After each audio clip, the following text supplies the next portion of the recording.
Hey everybody, Dean Sweetman and Frank Barry here. What's going on Facebook? And we are live at Catalyst. Yes. Which is the premier leadership training conference in the calendar.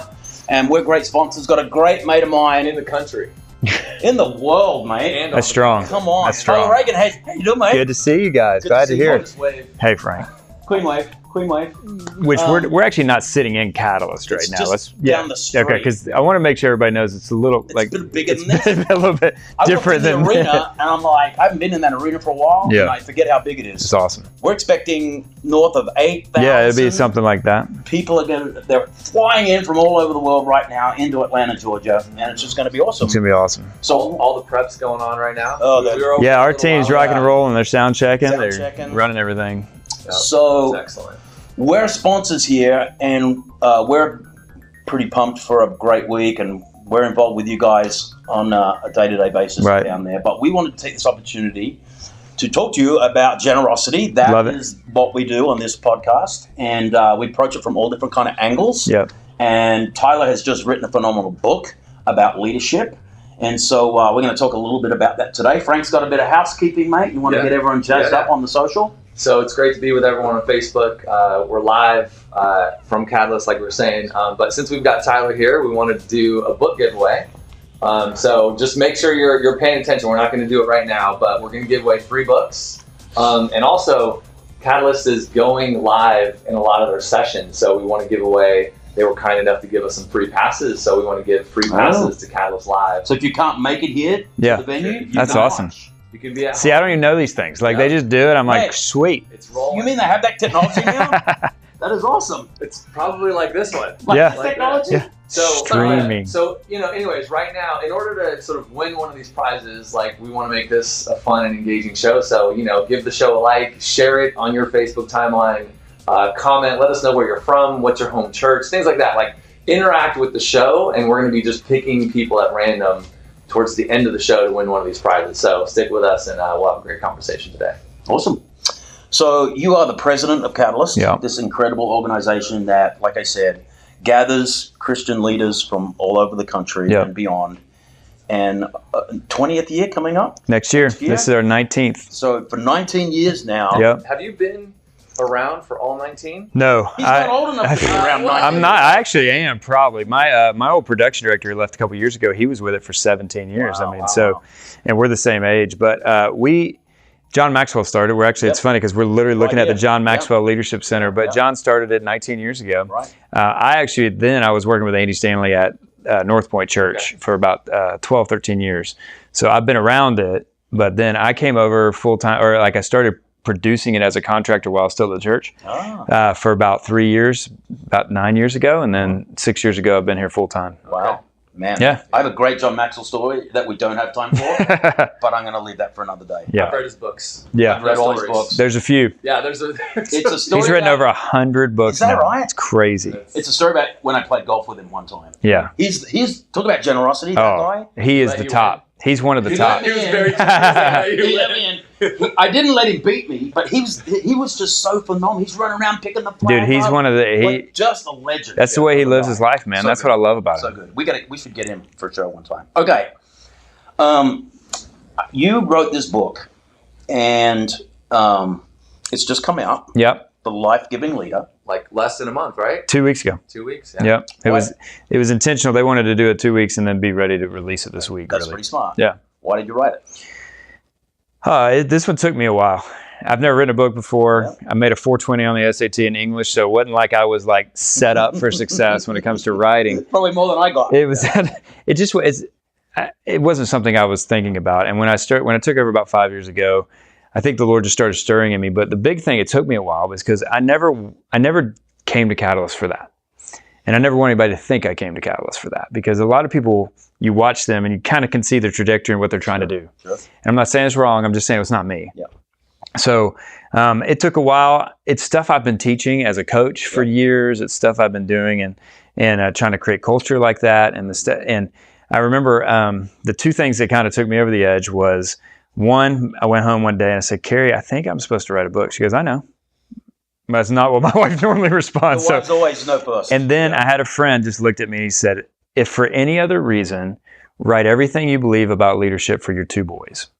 Wow. Wow. Cool. And that was worth it to me. I thought, you know what? That was the final, but that was what took me over the hurdle of finally doing it. For me, the book itself it's really my kind of leadership belief of what does it mean to lead and lead well as believers. As Christians, we have a divine directive to lead at a certain level, and the responsibility is taking care of the people that you've been entrusted with. And John Maxwell, who we've mentioned, he always says that leadership is influence. Because one of the things I realized is just by having the word leader in the title, there's a group that goes, that's not for me. Yeah, yeah. Which is not true. No, absolutely. Leadership is influence. Everybody has influence with 1, 2, 15, 20. Your father, that's right. Influence, your family. So how you steward that influence is your leadership. Yeah, very good. That's it. And so what I've really been on a journey is going, how do we get everybody understanding this is for them and how they do that? So, but the biggest hurdle is when the subtitle is learning to lead from your truest self. That's got to be me in there. Yeah. And so I had my team read it consistently going, do I do this? Very good. Because if I don't, it shouldn't be in here. So this isn't just some like ethereal, No. This is stuff that you've lived and put on paper. Yep. And hopefully people can really and I try to make it simple in the sense of like leadership's hard because you'll like me, right? Exactly. You'll get 15 principles, you don't know where to start. Right. Yeah. So I made every chapter 10, 11 pages. You can read it about 10, maybe 12 minutes, something like that. But it's kind of one idea, one thought. Let's just stay there for a minute and then move on to the same, to the next thing. But it really is just trying to simplify the importance of taking care of the people that you've been entrusted with. It's pretty straightforward. Fantastic. Yeah. Well, for those on Facebook, chime in because we have some questions, Tyler, we want to ask you. But if we can get at least one from Facebook, that'd be cool. Like someone chime in, what do you want to ask Tyler?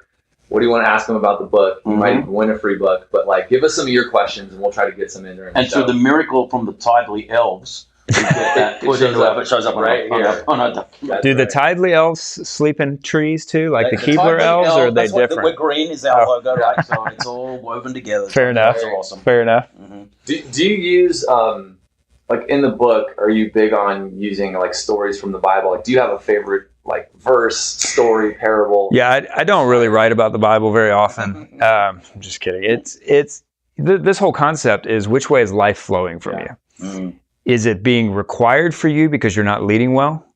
Are you taking from the people around you? Right. Or is it flowing the way it should? And for me, it comes out of this place as a believer knowing that the only life giver, the source of life, is Jesus. Amen. So if I'm not being invested in, if I'm not in devotional life and prayer life, if I'm not connected to the source, I'm not going to have anything to give the people around me. Right. I'm just not. It has to be an overflow of who we are. So that's the big picture in the sense of, the whole thing. Like Jesus himself is the reason. That's the whole point. Right. For me, it goes back to what our theme is for this year, being fully alive. John 10:10 is a life verse for me, which is, that he came that we may have life and have it to the fullest. I just know too many leaders that are not living that. Yeah. They're not there right now. Why do you think that is? I think there's a lot of reasons. I think they're depleted. I don't think they it's harder. A lot of people are not life-giving leaders because it's harder. But things of value require sacrifice. Yep. And what happens is, I was just telling a friend of some stuff we've been going through and I've been going through personally, and he just looked at me and said, most people I know would have already left or walked away. And I was like, I couldn't. Yeah. And I think it's because I have this belief this is worth it. Yep. So that leading is worth it. And it brings abundant life. And when you come out of hard seasons, you're thankful that you fought through them because you're better on the other side. You get an upgrade. You move into the place. But I think most people don't lead at a high level because it's too hard. But the reality is people are worth it. Yep. And you get grace. Now, I don't want life to have to flow to me from my team, but there are seasons I'm going to need it.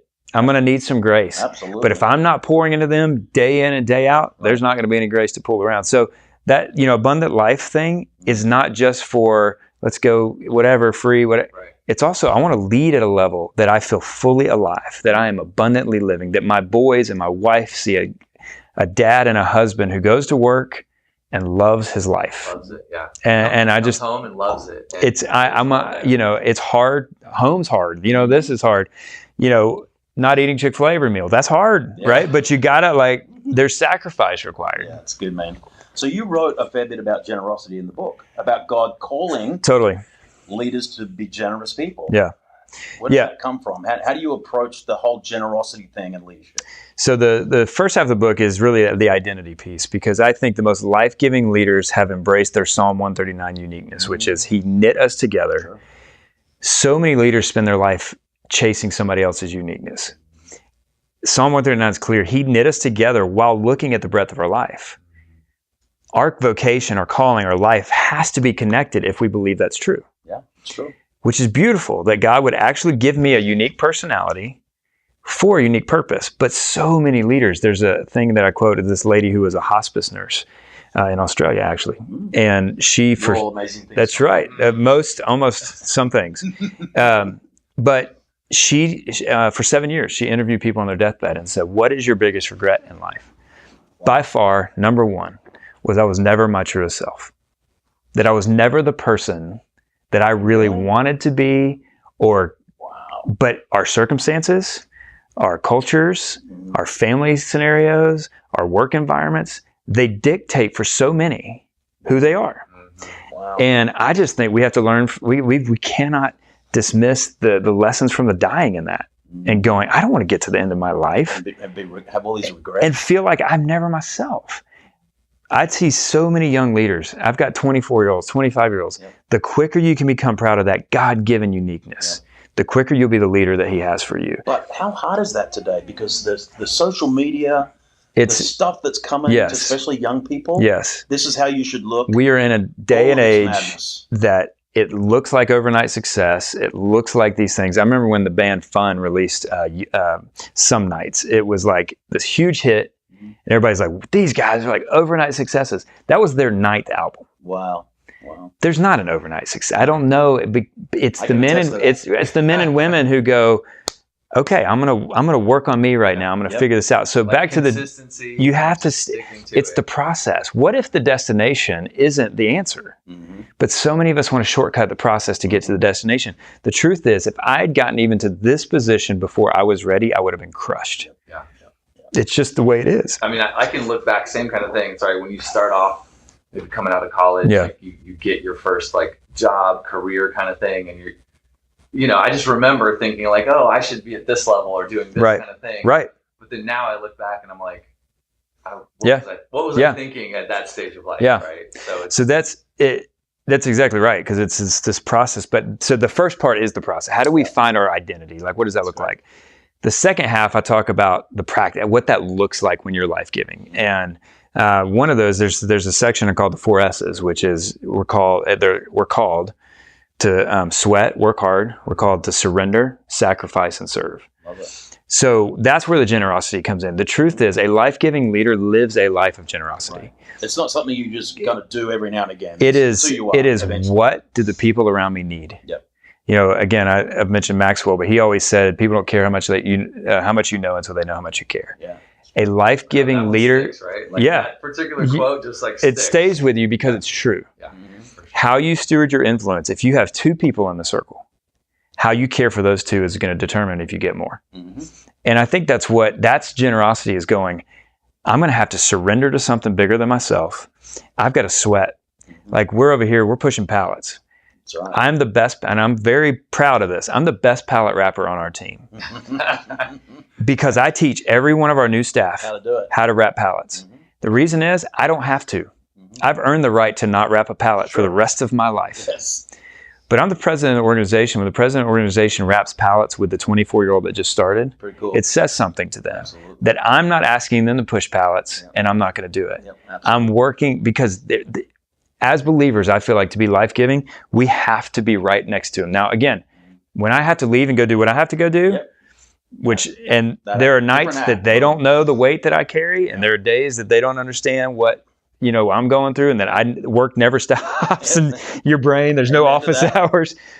So, but it requires, that's generous to me. Yeah. That's a life of generosity, which says, I'm with you. Yeah. And what you need is what I'm willing to do. How can I help?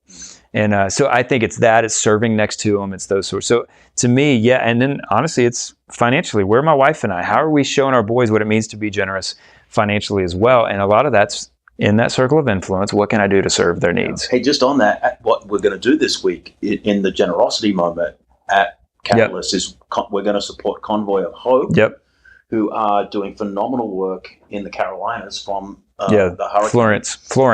Florence. And so, that's, as a community of leaders, we're going to step out and take up an offering for the Convoy of Hope guys that are doing a phenomenal job. Yeah, they are honestly, they're the best at disaster relief of anybody I've ever seen. And they stay. That's what I love about it. Right. I love how it's a local church too. Yep. It's all through the church, which is beautiful. It's first in, last out, right? Yep. They were, it's a beautiful thing. And these are our neighbors. We have a lot of people that'll be here this week that were affected by it. Right. So it's an easy thing for us to get behind. And Convoy of Hope. Convoyhope.org, and then you can do /catalyst. Boom. And go and give. If you're watching, or even if you watch later on the recorded show, make a contribution. Yeah, come join us. It'll be very, well received. Yeah, it's going to be cool. I love what you said. We interviewed Larry Osborne from North Coast Church 2 weeks ago. He's such a cool dude. Yeah, I mean, it's just amazing. But we asked him, tell us a little bit about sort of the history of North Coast. And one of the things he mentioned was about, early on, one of his lessons about doing it wrong, right, that he learned was when it was all about me, God only gave me a little, but when I started to take care of and, lead the little, God started making it bigger and bigger. I think God, right? If you're, care for what's given to you in a small way, God. Take care of little. That's really one of the main points in the book, which is when life flows, influence grows. I heard Alex Seeley, who's one of the pastors at the Belonging Co. in Nashville, she did a talk a while back where she talked about when they first started a church, they had 5 people, 5 in their basement. And the presence of God one night was so real and so incredible. And she said, through tears, I remember saying to God, if I'm only called to pastor this 5, I'll do it the rest of my life. Right. That's the posture of understanding that it doesn't matter if I'm ever going to get 500. Well, that's hard. It's not a formula. Right. No, and it's a choice to serve. Because in the church world, and I've been been around that for years. I've planted so many churches. You have, if you're not growing, you feel like, oh my gosh, I'm not. Right. But you know what? If you care for and pastor and shepherd and feed 100 people, and that's what God gave you, you do that for the rest of your life. That's right. You are in the front lines in heaven. Yep. And it's like we kind of think, well, I got to have 500. I got to have 1,000. Yep. That's how you burn out in ministry. Well, I mean, Martin Luther King was quoted as saying, and I'm going to botch the quote, but it's something like this, around if God's called you to be a street sweeper, be the best street sweeper you've ever seen. Yeah. And that's what it is. It's like, even this week, I get a lot of credit for this. This is not my platform. This is a God movement. We go with it every day going, Lord, we're stewarding this to the very best of our ability because you get the glory. And that all ties in. That's all generosity thinking. It is. It's stewardship. It's not mine anyway. Right. And it's the same thing with money. This is not ours. Absolutely. How do we steward it to the best of our ability so that God gets the glory? I think it's pretty simple. And honestly, that is exactly what this is about. How do I steward the influence I have in a way that brings God glory at every turn? And guess what? I think the reason a lot of people don't believe, they wouldn't say they're great leaders, is because they don't want, leadership is an ideal. Like you write a leadership book, number one, you're accountable, great. But number two, you're going, this is what I believe should be. Guess what? I screw this up every day, all day, but I am trying to do this. It's like being a husband or in the marriage. It's like I mess up every day. But I don't stop being a leader because it's hard, and I don't stop being a leader because I made a mistake. Absolutely. But we want to sometimes, right? You're like, oh God, I don't want to do this again. I mean, I've had to make 2 decisions in the last 8 days that I hated. With every ounce of my being, I hated. But they were the right decisions. That's what leaders do, though. And they hurt people, and yet they were the right decisions. So and you just have to do it. You've had the privilege of being around a lot of heavy-hitting leaders. I'm glad you finished that. Not just heavy leaders, but heavy-hitting leaders. That's good. You must have kind of, we're talking like Craig Rochelle, Andy, of course. I mean, these, Chris Hodges. There's tons, right? We could go on. You must have, learned a bit, seen a bit. What have you kind of gleaned from these, as far as the kingdom goes, some of the highest level leaders we have, on the planet I'm sure you've got some insights just observing and watching them how. Like, have you seen generosity in their lives? Yeah, totally. Interacted with I think they are perfect examples of what we've been talking about. Every one of them can point back to a time. Craig will tell you about when they started the church in the garage and they put mirrors in the garage to make sure it looked bigger. Yeah, sure. But he stewarded 10, 15 people. We all do that. Right? Yeah. He stewarded them to the time when Bobby Greenwald walks in and goes, hey, there's this new thing coming out. It's an iPhone. They're going to put apps on it. What if we were the first Bible app? Boom. And it came from a failed website that was terrible. Wow. And they thought, well, what if we did this? Yeah. And now that's called YouVersion, and 250 million people have downloaded Have you that. been to their office? Oh, it's awesome. It's awesome. And now it's in the command center. Yep. It's in the Museum of the Bible too now, where you can see every time it pops up. It's amazing. You know what? When I saw, like, you look at a place like North Korea, right? When no one's it's dark. Yeah. But then you see these little dots in China. Yeah. You know, yeah, it's so just cool. Such a cool thing. But I say that because every time they've just taken that little bit that's in front of them, and they've gone, God, we're going to do the best we can with that. Andy Stanley's the same way. Christine Kane, I mean, A21 came out of her seeing a sign, walking through it. I mean, it's just, okay, Lord, this is what I can do today. You know, for some of us, our spiritual act of worship today is showing up. Yeah, it's true. Like today, I got to show up. I don't know what this means, and I don't know what this is going to look like, but I'm going to show up today, and I'm going to give you my. So to me, it's none of them got there. Now, if they did because they worked their way through and most great guys haven't. That's not the case. No. They stewarded what was in front of them really well in the communities they were in, and they were faithful. I saw, and I share this story quite often when I talk about some of this, but about a month or two ago, Brian Houston posted on his Instagram a picture of him sitting on this chair, this like bench overlooking Los Angeles, where 30 years ago he sat on that very same bench. Nobody knew him. He didn't know a soul in this country. He didn't know a soul in that city. They were a small church starting in Sydney. And he said he felt like God said, you're going to have not just influence over this city, but this country and this thing. That was the beginning of his leadership legacy. He had a choice. Do I believe what God's saying? And anywhere along the way, if he stewarded it inappropriately, whatever, which I'm sure he made, but if he chose differently, he would not have the influence that Hillsong now has. Oh my gosh, I mean, you know what I mean? And I know you know him, and I know him well. What a beautiful story. And he's so, guys like that. I thought, I've had the privilege of meeting a lot of guys way above where I've made it, and they're all the same. Yeah. They're really humble.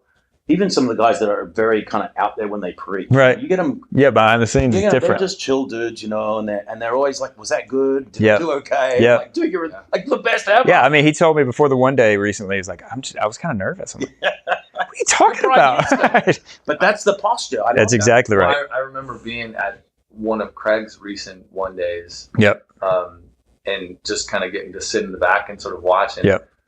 I was like shocked and just sort of amazed at like his approach to teaching. There was only maybe 30 pastors or something there, and I was just blown away by his humility towards that group. Yep. In terms you of bring me up straight up. Yeah, I dude, that was just insane. But and you see him from afar, but he was just so humble in how he approached saying, "Look, this has worked for us. Yep. This may not work for you." Well, and one of the 5 pieces of the identity thing for me is humility. Yeah. It's a choice that you make, and so, but that's a generous choice, which says, "I'm going." Simon Sinek quotes a lieutenant general or something who says, "The cost of leadership is self-interest." That's humility, is going, it's not about me. Right. But I would say this, why not try it? Yep. And again, I worked with Andy Stanley for years, and his thing is just give a percent. Just pick a percentage giving. Now again, exactly, start with something, but don't do it one time. Like, do a percentage giving and try it for a few months. That's right. And just see. And if it's 1%, great. If it's 0.5%, whatever. But just try. This is not a cosmic soda machine where you can hit this and God's going to all of a sudden bless you. That's not what we're talking about. Right. What we're talking about is going, because every time I give that 1%, a little bit of my heart gets loosened up. Exactly right. Because the point is, it has control over us. And I know that because the emotion connected to the depth of pain when it comes to finances. I don't want that pain in my life. No. And the only way I've ever seen it subside is to give it away. So good. All right, we gotta wrap it. We could talk for another hour, but I think we're already like. You get us talking about money and generosity. A guy like you who can do the same. Talk me about leadership. I get excited. We're gonna give away a few books. Great. Well, we're gonna mention this. We've got some folks on Facebook. I think we have winners, don't we? We've got some winners. Thank you guys. Everyone on Facebook. You get we're Keebler cookies. Time with us. Tyler, we're grateful you spent some time. Absolutely. With us. Thanks, man. Where do we go to get the book? Amazon. Any of those, any bookstore really have it. And, Life-giving leader. You can go to tylerreagin.com too if you want to know more about it. And go to tylerreagin.com. That's where you want to go. Check it out. We're going to give away a few. So we got Sarah Farrell. Way to go, Sarah. Hopefully you're still on with us. We bored her. She's out. To ship you this book. We will. We have, I do not know how to say Jasai Figueroa and Gina Dukes. What if they all live like in no, they all live in like international country. Like, oh shoot, just kidding. Yeah, just kidding. No, we'll get it to you. We're gonna give you guys copies of the book. I think we're giving away some live stream passes, but we'll handle that on Facebook. Sounds good. Thank you guys for being with us. In 2 weeks, we're going to be live at Sticky Teams on the West Coast in San Diego, California, interviewing Chris Brown, the executive pastor of North Coast. Teaching pastor. Nice. Teaching pastor. Super pumped. Thank you for tuning in today, guys. Can't wait to see you next time. God bless. And we'll see you soon.